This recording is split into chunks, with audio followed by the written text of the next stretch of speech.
Buyurun efendim. 2 hafta öncesine kadar bizimleydiniz ve sonra? Neden ayrıldınız? Adım Levent Ferruron. Canı ileri akacak. Bu rüya değildi. Zamanı kontrol eden saate sahip biri mi söyledi?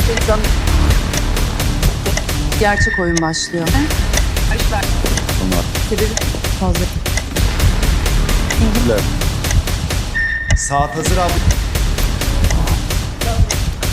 Nasıl gidiyor saat? İyi. Bilin ki sana yardımcı olabilecek sadece 4 zaman korucusu var.